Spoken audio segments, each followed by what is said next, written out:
Episode 78 punishment.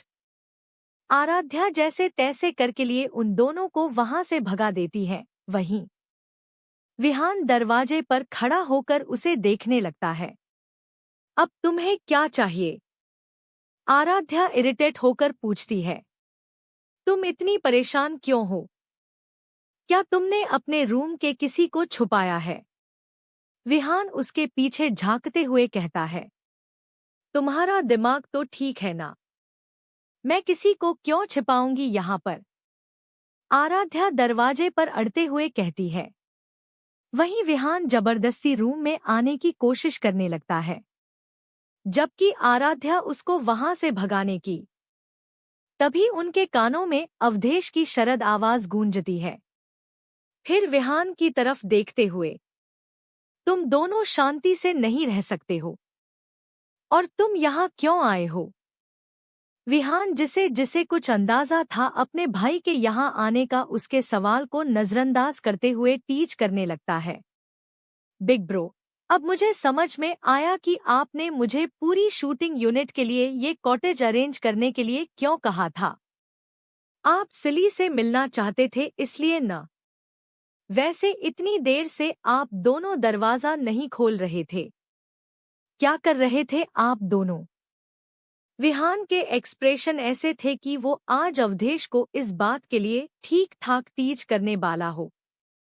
वहीं उसकी बात सुनकर जहां आराध्या चौंक जाती है, दूसरी तरफ अवधेश उसे इग्नोर करके उसके मुंह पर दरवाजा बंद कर देता है। विहान घूरते हुए उस बंद दरवाजे को देखता है जो उसके भाई ने मुंह पर मार दिया था। वह गुस्से में अपने खड़ूस भाई को कोसते हुए वहां से अपने रूम की तरफ चल पड़ता है। ये क्या किया आपने? आराध्या घूरते हुए कहती है। वहीं अवधेश उसकी बातों का जवाब न देते हुए उसे सीधा दीवार से चिपका देता है। इस वक्त उनके बीच कुछ सेंटीमीटर का फासला था, जिसे जल्द ही अवधेश खत्म कर देता है। आराध्या कुछ कहती उससे पहले ही उसकी सिट्टी पिटी गुल हो जाती है, क्योंकि अवधेश ने उनके बीच का वो फासला भी खत्म कर दिया था। उसका जिस्म आराध्या के शरीर को पूरी तरह छू रहा था। उसने आराध्या को अपने आगोश में ले लिया था। उसकी गर्म सांसें उसकी गर्दन पर पड़ रही थी, जिसकी वजह से आराध्या के गर्दन के बाल खड़े हो हुए थे। वह हकलाते हुए उसे पीछे हटाने लगती है, लेकिन अवधेश हटने के बजाय उस पर दबाव बनाते हुए कहता है। बीवी हो तुम मेरी, आराध्या अवधेश प्रताप सिंह। मैं तुम्हें जवाब देने के लिए बाध्य नहीं हूँ। मेरा जो मन होगा वो मैं करूँगा। और अभी तो उसके मुंह पर दरवाजा मारा था। लेकिन अगर कोई तुम्हारे और मेरे पर्सनल टाइम को डिस्टर्ब करेगा, I will kill that person। Awadhesh के आवाज में आए इस अचानक चेंज से आराध्या कांप जाती है। शादी के इतने महीनों में पहली बार उसने अवधेश को सीरियसली उसे वार्न करते हुए देखा था।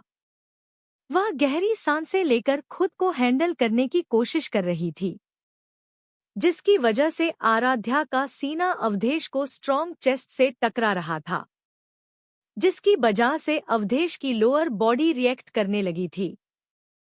वह कर्ज करते हुए आराध्या के होंठों को अपने होंठों से चिपका लेता है। वह उसे वैसे ही उठाते हुए बिस्तर पर लाकर उसके ऊपर हावी होने लगता है। ओह! वहीं उसकी इन हरकतों की वजह से आराध्या का माइंड ब्लैंक हो गया था। उसे समझ नहीं आ रहा था कि आज अवधेश के दिमाग में कौन सा भूत भर गया था। वह अपने ध्यान से तब टूटती है जब अवधेश उसके होंठों को बाइट करते हुए उसके सीने को जोर से मसल देता है, जिसकी वजह से उसकी चीख निकल जाती है। क्या कर रहे हो आप? कहकर वह उसके गले पर हल्के दांत गाड़ने लग जाता है, जिस पर आराध्या उसके फेस को पकड़कर कहती है। तुम्हें प्यार कर रहा हूँ। कल मुझे शूटिंग पर जाना है। निशान डाल दोगे आप? आराध्या की इरिटेशन भरी आवाज सुनकर अवधेश, जिसने अपना आधा वेटस बेचारी पर डाला हुआ था, स्मर्क करते हुए कहता है। ये तुम्हारा फॉल्ट है। अगर तुमने मेरा फोन उठा लिया होता और मुझे ब्लैक लिस्ट में नहीं डाला होता तो मैं यहाँ आता ही नहीं। तुम्हारी वजह से मुझे अपनी इम्पोर्टेंट मीटिंग कैंसल करनी पड़ी, तो पनिशमेंट तो मिलेगी ही, और अब नुकसान की भरपाई तो तुमसे ही करनी होगी ना। कहते हुए वह उसके B00 पर काट लेता है, जिसकी वजह से आराध्या गुस्से में उसे घूरने लगती है। मुझे घूरने से कुछ नहीं होगा। मैंने तुम्हें रात को डिस्टर्ब नहीं किया, इसका मतलब ये नहीं कि अब हमारे बीच में कुछ नहीं होगा। देखो, तुमने कहा था तुम मेरी मर्जी के बिना मेरे साथ वो ऐस नहीं करोगे। जिस पर आराध्या उसके नीचे डरते हुए कहती है, हम्मम, मैंने कहा था, पर बिना ऐस के भी ऊपर ऊपर से मैं बहुत कुछ कर सकता हूँ। कहकर वो एक झटके में आराध्या के टॉप को उसके शरीर से अलग कर देता है। अब आराध्या को खुद पर गुस्सा आ रहा था कि उसने इस इंसान को ब्लैक लिस्ट में क्यों डाला था। वहीं अवधेश पर तो आज आराध्या को परेशान करने का भूत चढ़ा हुआ था। कुछ देर में ही अवधेश के किस करने के कारण वह बहक चुकी थी। उसके और अवधेश के कपड़े जमीन पर थे। कमरे में आराध्या की मदहोश आवाजें आ रही थी, जो कुछ समय बाद अवधेश के ग्रोन में तब्दील हो जाती है। वहीं दूसरी तरफ यूनिट के सब लोग बाहर घूमने जाने वाले थे, तो वो आराध्या को भी साथ चलने के लिए बोलना चाहते थे, जिन्हें विहान ये कहकर रोक देता है, वो मिस आराध्या की तबीयत खराब है, इसलिए इनके एजेंट ने सुबह बताया कि उसने दवाई ली है, तो वह दिन में आराम करेगी। अगर पॉसिबल हुआ तो वो शाम के समय घूम लेगी, पर हम लोग चलते हैं। वैसे भी उसका प्लान उसे एजेंट और असिस्टेंट के साथ पहले ही बन गया है। उसकी बात सुनकर सब कन्विंस भी हो जाते हैं। वहीं सबको उस लोकेशन से जाते देखकर विहान चैन की सांस लेता है, क्योंकि वो जानता था अगर उसके भाई के रोमांस ने किसी ने भी दखल दिया तो उसका खूंखार भाई गुस्से के मारे किसी को भी बर्बाद कर देगा। वहीं कमरे में आराध्या घूर कर अवधेश को देख रही थी। उसकी आंखों में नमी थी, वहीं होंठ सूज चुके थे। वह बार बार अपने हाथों को रगड़ रगड़ कर धो रही थी। वहीं अवधेश के चेहरे पर डर्टी मुस्कुराहट थी। सॉरी सॉरी सॉरी, मैं इतने दिनों से अपडेट नहीं कर पाई थी। एक्यूटली इस स्टोरी को तो पॉकेट नोवेल वाले बंद कर चुके हैं। 13 जून से ही इसके इंसेंटिव भी बंद है, पर मुझे कोई भी चीज अधूरी छोड़नी अच्छी नहीं लगती है, तो मैं ये स्टोरी कंप्लीट करूंगी ही। बस आप सब अपना साथ बनाए रखना। और कुछ प्रॉब्लम की वजह से मैं एग्जाम के बाद भी अपडेट नहीं कर पाई, बट डोंट वरी स्वीटीज। एपिसोड 79, प्रकृति से मीटिंग। राघव गाड़ी के बाहर खड़ा था जब उसके फोन पर किसी का फोन आता है। वह कॉल अटेंड करते हुए गार्डन में चल रहा था। उसका पूरा ध्यान अपनी कॉल पर था, जब दूसरी साइड से आ रहे शख्स के साथ उसकी टक्कर हो जाती है, जिसकी वजह से राघव का फोन उसके हाथ से गिरकर नीचे गिर जाता है। लेकिन फोन के साथ साथ वो सामने से आ रहा शख्स भी जमीन पर धड़ाम की आइज से नीचे गिर जाता है, जिसकी वजह से उसकी चीख निकल जाती है। देखकर नहीं चल सकते हो क्या? और क्या अब खंबे की तरह खड़े हो? अपना हाथ दो मुझे। जैनी दर्द और गुस्से में उस शख्स को घूरते हुए कहता है। जी हाँ, नीचे गिरने वाला शख्स जैनी ही था। वहीं अचानक से फोन गिरने की वजह से राघव, जो गुस्से में उस पर बरसने वाला था, अपने सामने इतने क्यूट और हैंडसम लड़के को देखकर उसके शब्द उसके मुंह में ही रह जाते हैं। वह एकटक उसे ही निहारने लग जाता है। उसके जल्दी जल्दी मूव करते लिप्स को देखने लगता है, जिन्हें देखकर उसका मन उन्हें काटने का कर रहा था। वहीं अपने सामने के शख्स को कोई रिस्पॉन्स ना करते देखकर जैनी दर्द से कराहता हुआ खुद ही उठ जाता है। वह गुस्से में राघव को रखकर वहां से चला जाता है। अकड़ू, बदतमीज, घमंडी, सांड, गेंडा कहकर, जबकि राघव एक लव सिक पप्पी की तरह उसे जाता हुआ देख रहा था। दोपहर का समय। अवधेश और आराध्या एक साथ ही लेते हुए थे। अवधेश उसे प्यार से निहार रहा था। तभी उसका फोन वाइब्रेट होने लगता है। दूसरी तरफ से राघव का फोन आ रहा था। अवधेश कॉल को पिक करके धीमी आवाज से पूछता है, कहो राघव, क्या बात है? वो बॉस, दिल्ली में शर्मा कंस्ट्रक्शन के प्रोजेक्ट के साथ को हमारी डील थी, उसमें बहुत प्रॉब्लम हो रही है। आज मिस्टर शर्मा अपने कैंसर ट्रीटमेंट के लिए अमेरिका जाने वाले हैं, तो हमें उनके जाने से पहले उनसे मीटिंग करनी होगी। राघव की बात सुनकर अवधेश उसे जेट रेडी करने के लिए कहता है। वह आगे कुछ कह पाता उससे पहले ही फोन काट जाता है। वह धीरे से बिस्तर से उठकर वॉशरूम के फ्रेश होता है। वह अपनी कमर में एक टॉवल लपेटे हुए बाहर आकर बेड पर लेटी हुई आराध्या के ऊपर चढ़ जाता है। आराध्या, जो आधी नींद में ही थी, एकदम से उतना वजन पड़ने से चौंक जाती है। क्या कर रहे हो तुम? इतने भारी हो। मार डालने का इरादा है मुझे क्या? उसकी बात सुनकर अवधेश उसके फेस के पास जाकर कहता है, मिसेस प्रताप, मेरा वेट आपके लिए इतना भी ज्यादा नहीं है। वो अपनी बात पूरी करता उससे पहले ही आराध्या उसके मुंह पर अपना हाथ रख देती है। उसके गाल लाल हो रहे थे। अलग अलग पोज। अवधेश उसके हाथ को हटाते हुए उसके हाथ पर किस करके कहता है, मिसेस प्रताप, इतनी सी बात पर कोई शर्माता है भला? फिर बिस्तर से उठकर अपने कपड़े पहनने लगता है। वह थोड़ी देर में रेडी होकर आराध्या से कहता है, मेरी जरूरी मीटिंग है, मैं जल्द ही तुमसे मिलने आऊंगा, अपना ध्यान रखना। कहकर वह उसका माथा चूम कर वहां से चला जाता है। वहीं आराध्या उसकी पीठ को देख रही थी। शाम के समय आराध्या जेनी और राखी के साथ शिमला की हसीन वादियों का लुत्फ उठा रही थी। उसके हाथ में एक छोटा नोकिया मोबाइल था जो उसके पर्स में था। इसमें उसने फेक नाम से ली हुए सिम डाली हुई थी। इसी फोन से वह प्रकृति को मैसेज भेज रही थी। उसमें प्रकृति को शिमला में रिज मैदान पर मिलने के लिए कहा था। वह कॉशियस होकर इधर उधर उसे ढूंढने लगती है, क्योंकि अवधेश के सीक्रेट गार्ड उस पर हर पल नजर रखते थे। तभी उसकी नजर चर्च के पास बनी हुए रेलिंग पर जाती है, जहां एक लड़की फ्लोरल स्कर्ट और टी शर्ट पहने हुए लड़की पर जाती है, जिसके ब्राउन बाल कल किए हुए थे। आराध्या थकान का बहाना बनाकर जेनी और राखी से वहां बैठने के कहती है।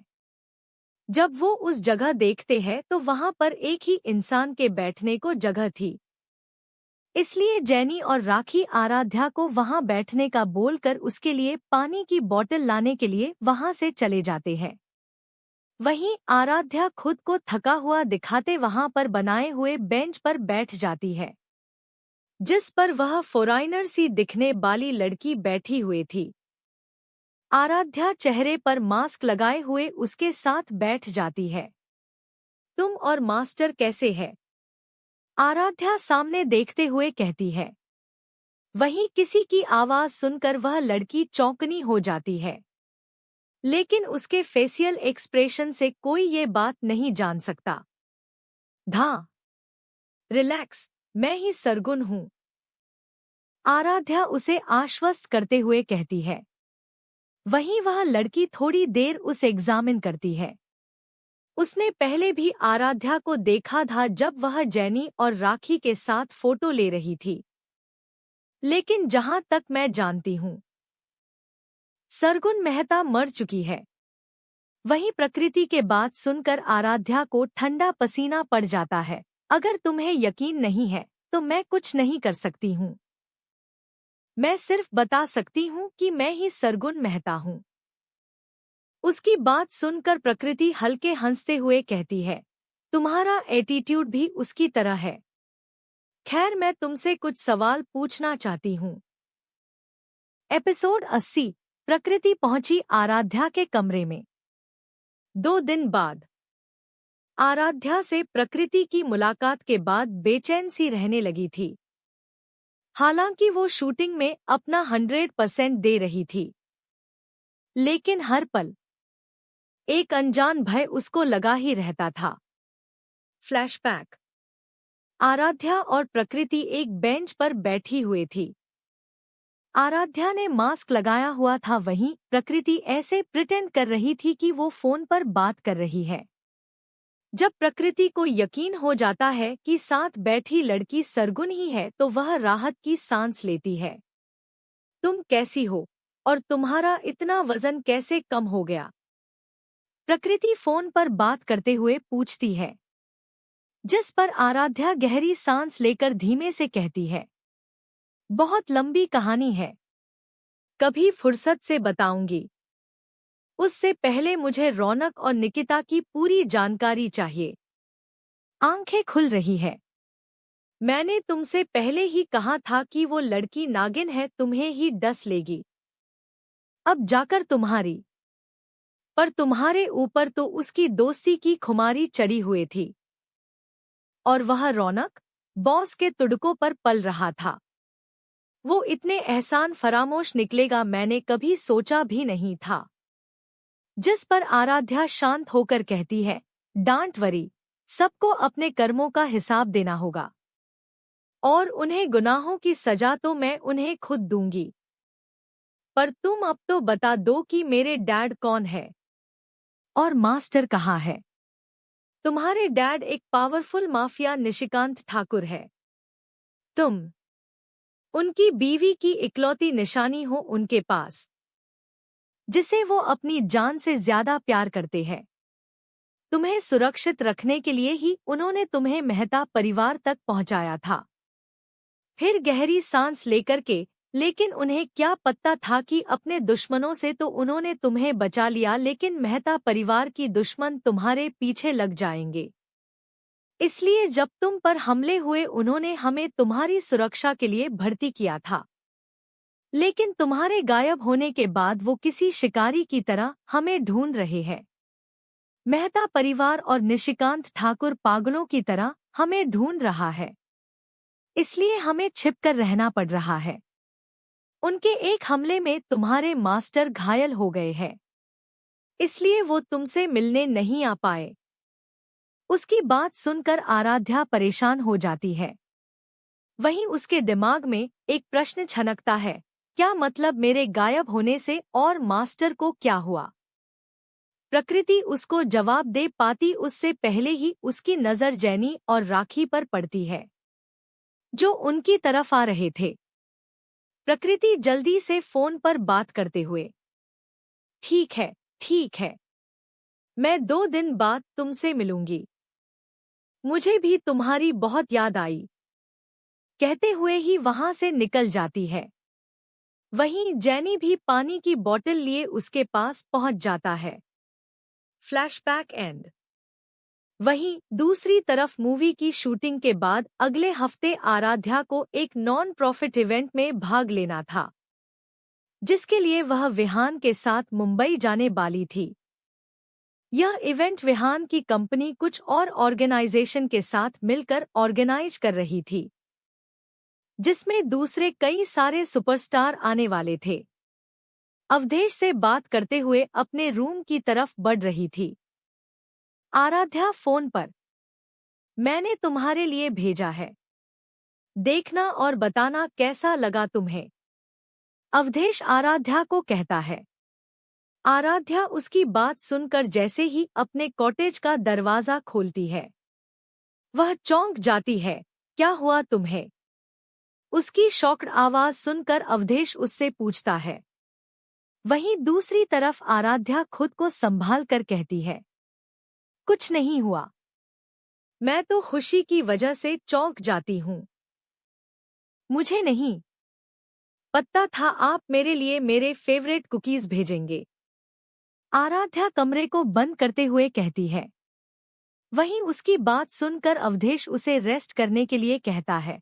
ठीक है मिसेस प्रताप, अब आप उन्हें खाने के बजाय पहले फ्रेश हो जाइए। वैसे भी अगले हफ्ते हम मिलने ही वाले हैं, तब तक अपना ध्यान रखना, कहकर अवधेश फोन काट देता है। वहीं आराध्या बिस्तर पर लेटी हुई प्रकृति को घूरते हुए कहती है, तुम यहाँ क्या कर रही हो? और तुम्हें किसी ने देखा तो नहीं? जी हाँ, आराध्या के कमरे में प्रकृति थी, जिसे देखकर वह चौंक जाती है। मैं तुम्हारा ही वेट कर रही थी, वह कुकीज की एक बाइट लेते हुए कहती है, जिसे देखकर आराध्या उससे वह पैकेट छीन लेती है। ये मेरे लिए भेजे है, इन्हें मत खाओ, स्पेशली हैंडमेड है ये। जिसे देखकर प्रकृति मुंह बनाकर कहती है, तुम तो ऐसे कह रही हो जैसे तुम्हारे होने वाले पति ने तुम्हें दिए हैं। जिस पर आराध्या एक बाइट लेते हुए कहती है, कुछ ऐसा ही समझ लो। व्हाट? क्या कहा तुमने? तुम्हारे सिर से रौनक का भूत उतर गया क्या? और किसके प्यार में पड़ गई अब तुम? प्रकृति शॉक्ड होकर कहती है। काम डाउन यार, मैं उसके प्यार में नहीं, वो जबरदस्ती मेरे पीछे पड़े हुए है। और मुझे लगता है इस बार मुझे भी उससे प्यार होने ही लग गया है। अब मुझे लगता है कि मुझे शायद रौनक से कभी प्यार था ही नहीं। आराध्या शर्माते हुए कहती है। कौन है वो? प्रकृति उसे घूरते हुए कहती है। अवधेश प्रताप सिंह।